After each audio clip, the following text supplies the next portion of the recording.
got this friend who I've known for a long time, but we don't see each other very often, and when we do see each other, I always find that we get stuck talking about things that have already happened, and we just reminisce about stories, which is great every once in a while, but not every single time you see each other. It's like there's nothing new that's happened. It's like we're stuck in the past, and we can't move forward.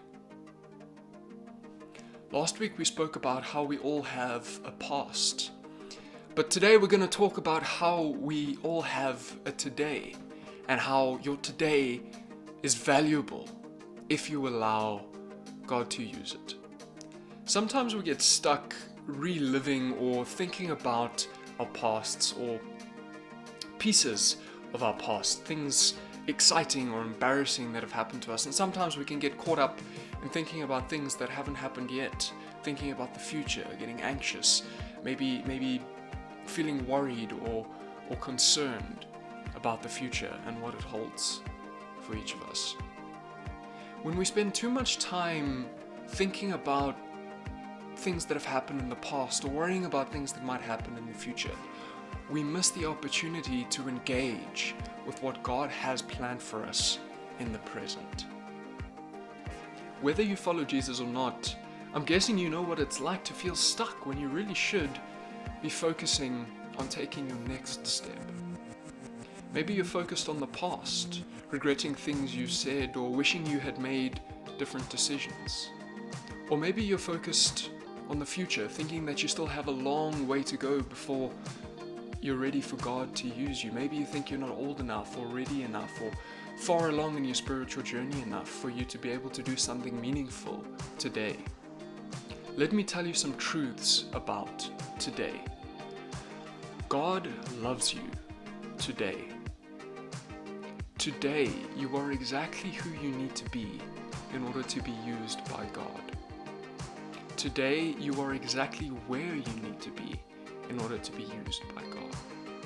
Today, you have everything you need in order to be used by God.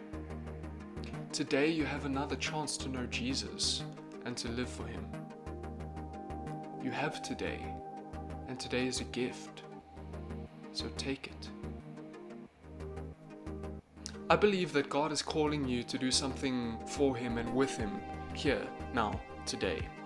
But sometimes before we need to hear God tell us what to do, we need to hear God tell us who we are. Can you imagine how your life would change if you believed God loved you just as you are? Right now, today, if you truly believed you were loved, what would you change? What would you start doing?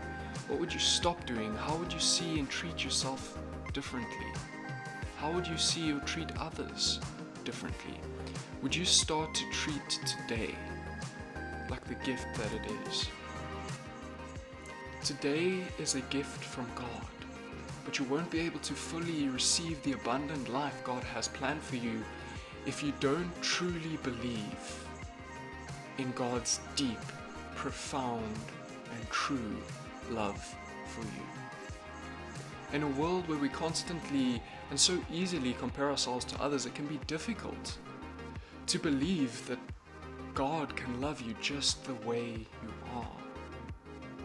But you are loved, you are valued, you are valuable and loved just as you are today. You have today, and your today is valuable. So what will you do with it?